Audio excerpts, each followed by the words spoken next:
Hello, everyone. Welcome to Auspol Explained. I'm your ginger curly haired host, David, as always, and today I'm going to be discussing what it's like to become a new Member of Parliament, what training is involved, and how do you learn on the job. To teach me, I have got someone who is elected at the most recent election, who is joining me via Zoom. Could you please introduce yourself and give a brief physical description for accessibility purposes? I can do both of those. My name is Stephen Bates. I am the member for the Brisbane electorate for the Greens. And I feel like I'm just your pretty generic looking white boy. Black hair, yeah, so a little bit of stubble. Let's get into it. You were elected in 2022. That was the most recent election. Yes, Yeah. you're pretty fresh off the block. You have some relatively recent experience as being a new MP. Parliament, it does have a decent variety of different people from different backgrounds. There's people who, naturally used to be lawyers, but also, teachers and like doctors and all sorts of different former careers. What was your particular former career before you entered Parliament? So when I got elected, I was working in retail at an Apple store on the north side of Brisbane. So a little bit of a different path, I suppose, to a lot of people getting in.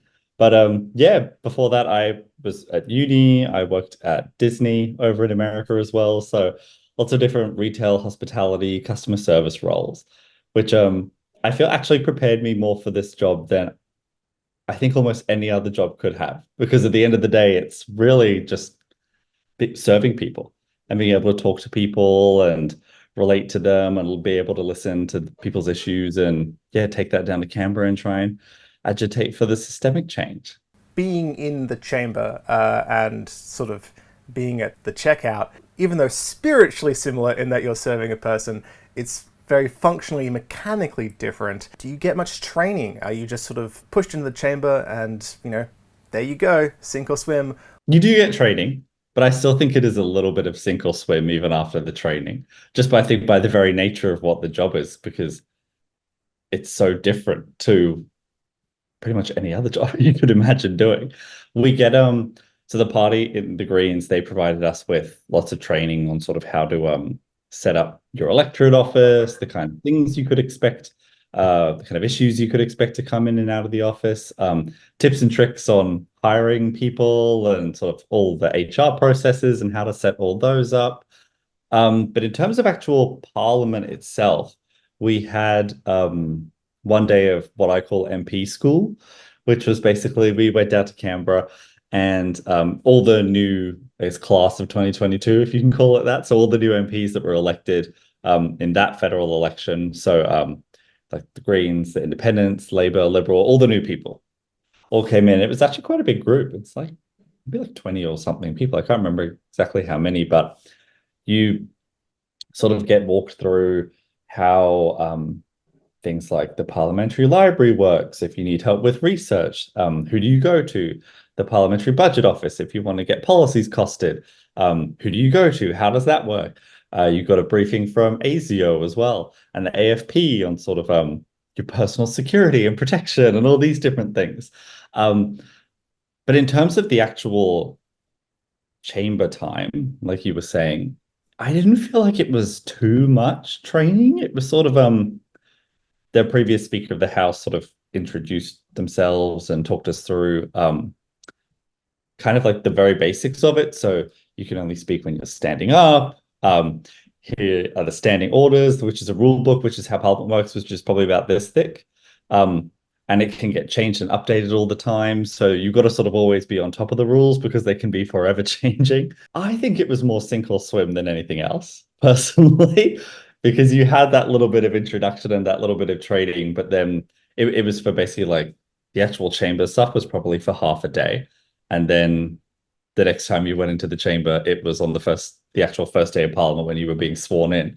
And then after that, it was sort of go for your life. If you make mistakes, you make mistakes.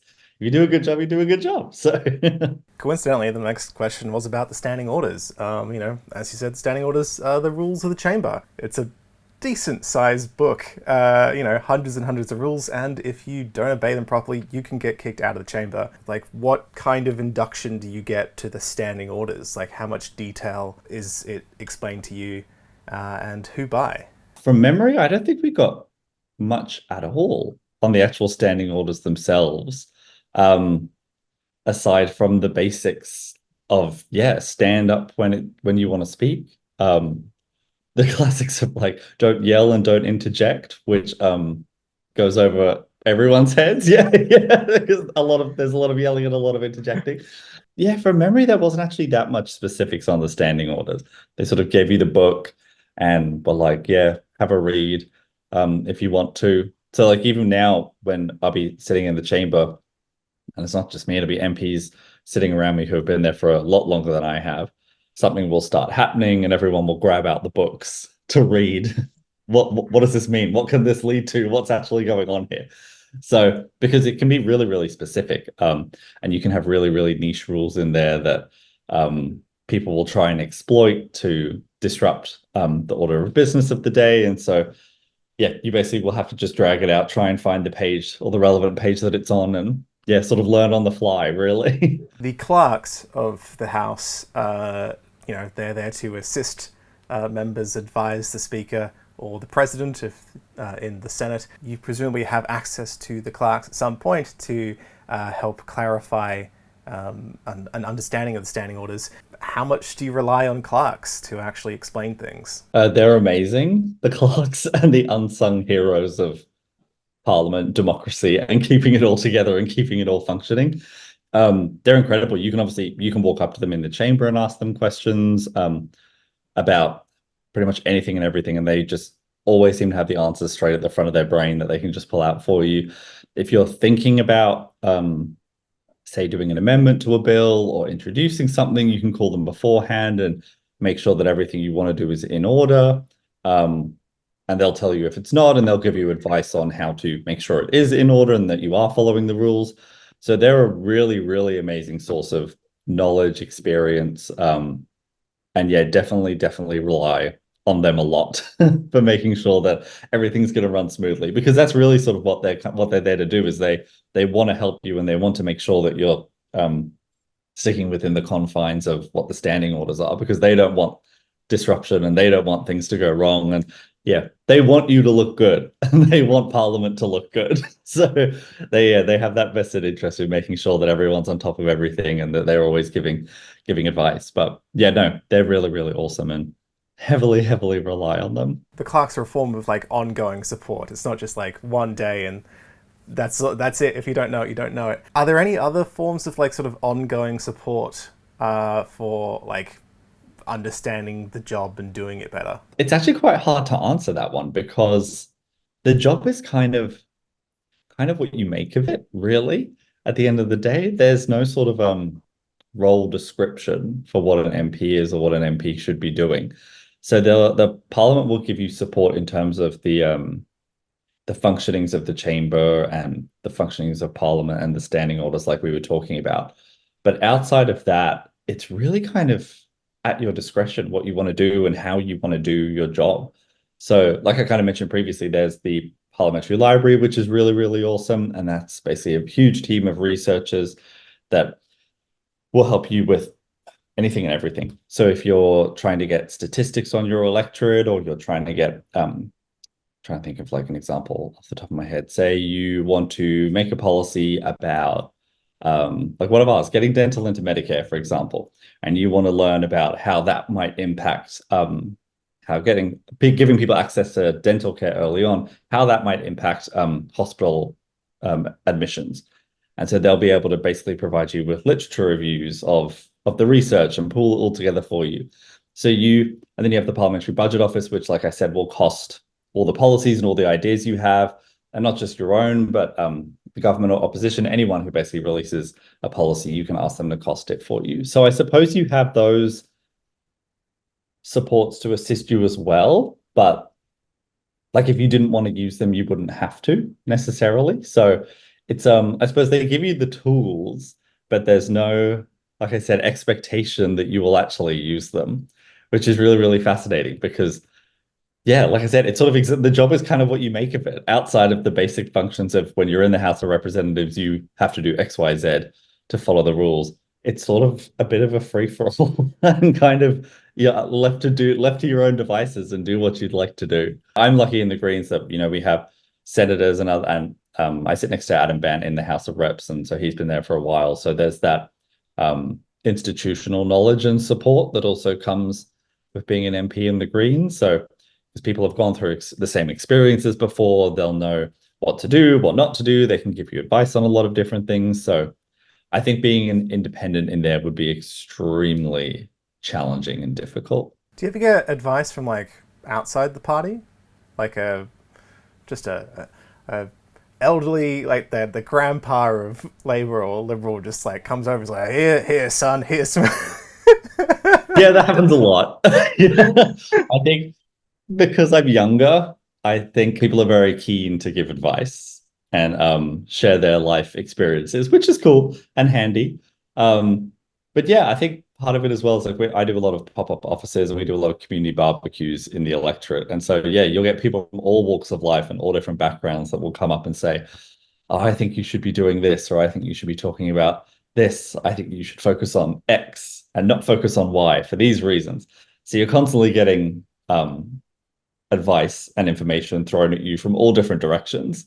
So it's sort of up to you gotta be able to sort of zone your brain in on one thing at a time sometimes, because which can be hard because yeah, like I said, you're getting bombarded with information from everywhere constantly. But yeah, no, people are always willing to offer advice, solicited or not. So you mentioned like a little induction where there was like 20-ish of you.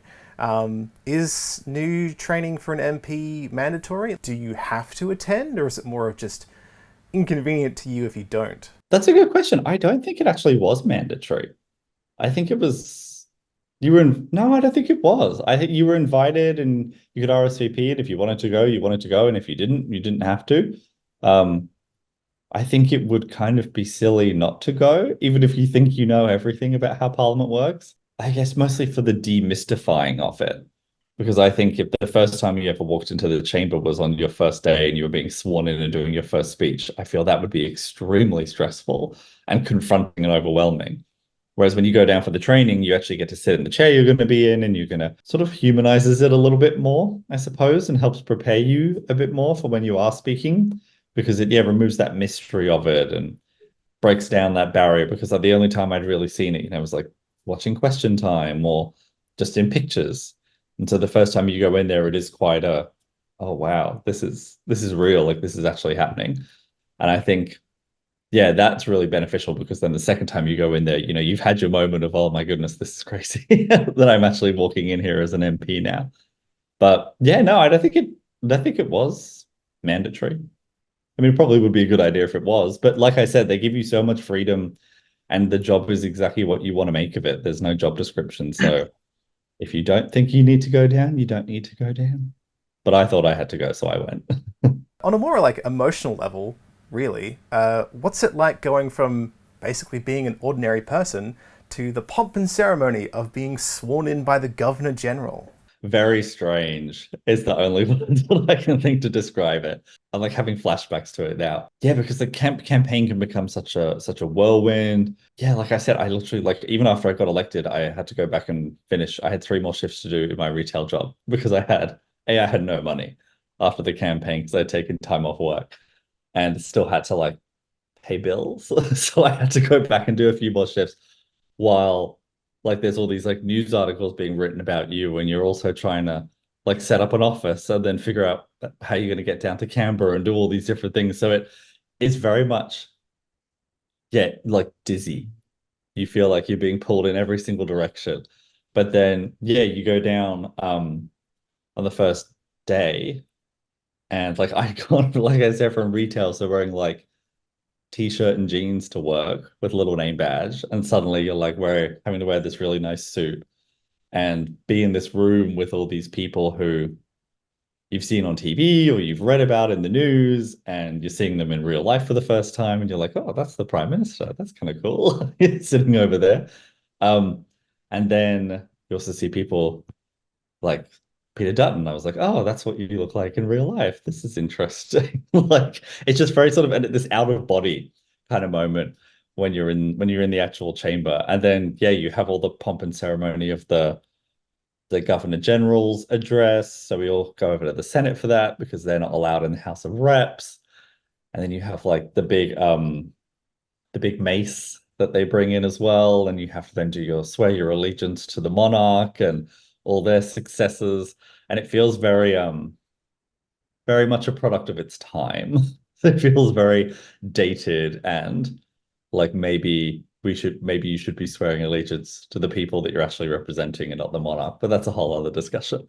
But it was yeah, it was very, very odd. But then it's also straight down to business after that. Like you have the whole introduction and they do the address and the swearing in and yada yada yada. And then that's all done. And then it's just straight into introduction of bills as if that never happened.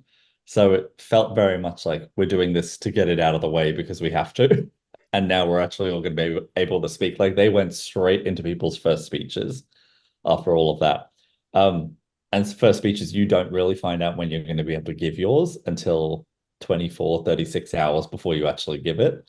So I think I found out about mine the afternoon and it was the next afternoon. So you sort of have 24 hours to pull it all together, pull yourself together, and then give it. So, which is pretty stressful. But you have very sort of out of body whirlwind experience because yeah, just complete parallel life almost is what it felt like for me going from my previous job that I'd had for a while and all the friends I'd made there and then going into this sort of into this life and this other world is kind of what it felt like. So yeah, yeah, very, very surreal. Even now it's still surreal. Like I go back to Canberra on the weekend. And yeah, the first time you walk into the chamber, every time still, it's like, oh wow, this is like I was working in a shop 2 years ago. This is very, very weird to be in here, but very cool at the same time. When you become an MP, it's not just about like knowing the rules of the chamber as well. You are, you know, a public figure holding public office. There needs to be some form of accountability. So I don't know if many people know about the Register of Interests, where you have to register your interests. In fact, like I looked yours up. You had shares in Apple. I believe you sold it, and you don't have any registered directorships of companies. You're not part of any partnerships. Your liabilities, indicating the nature of the liability, is a car loan. Which I paid off now, so I should get rid of that. Oh, congratulations! Yes, you know it's interesting. I love it. You know, I thought, oh, you could just look up like Anthony Albanese. He had a unit in Canberra, a residential one, but I believe he sold it. If I scroll down, it's a very long list of adjustments. Got an investment property and another residential in Marrickville. Just a side note to everyone, go look up the register of interests of your local member just to see what they've got. Back to the actual question, what's it like? You know, you've got to tell someone, you know, do you have an investment property or not? Like, what's your liabilities? All these gifts. Could you explain the register of interests? It's basically you get into office and then they I think maybe it's one of the clerks actually reaches out and says one of your obligations is to declare all your interests. So that is like any bank accounts you have, which don't have to put like how much is in them, but bank accounts you have with which banks, who your superannuation is with, liabilities, so any like car loans or any loans you have, any property you have, your personal like home residence, and any investment properties you have. So yeah, the reason that I don't have any, and we've actually had a couple of journalists call about this thinking that it is a gotcha moment where they call and say Stephen hasn't declared any of his properties. I'm like, oh, that's because I don't own any, I rent. And they're like, oh, yeah, thanks. Yeah. So that's always enjoyable. But yeah, yeah, like mine was pretty straightforward to fill out. I was like, oh, because yeah, when I worked at Apple, they gift you shares every year.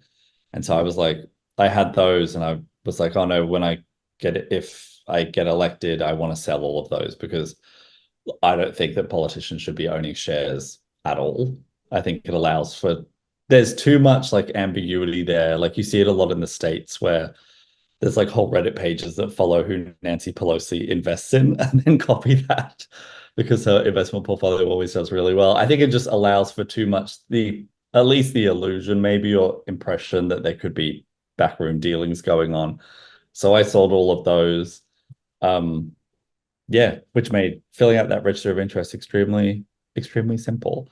And yeah, because I didn't have any partnerships or company directorships, and neither does my partner. You also have to declare your partner's holdings, I suppose, for lack of a better phrase. So if they own any property or they are involved in any sort of partnership or company directorship or anything like that, you have to declare that as well. So, and then if your situation changes while you're in office, you have to update it as well. So that's why, when I first did the register, it would have said when I got elected on May 22nd or whenever it was, you have to say everything that you own and everything in there. And then you get to, then they ask you, okay, and then on the day you were sworn in, did you have XYZ still, or had it changed?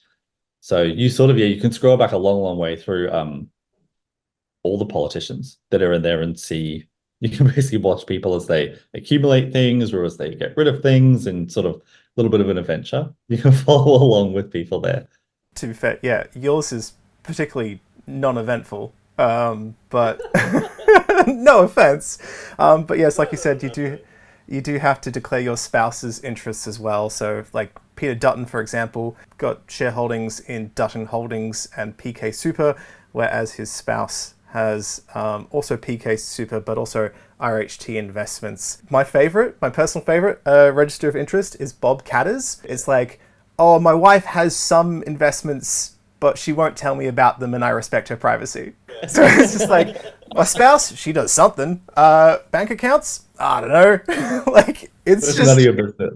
It's just hilarious to be like, yeah, I have this, but my wife, no idea. Just can't be a conflict of interest if he doesn't know what the interest is. Yeah. If I don't know what the interest is, how can it be conflicting?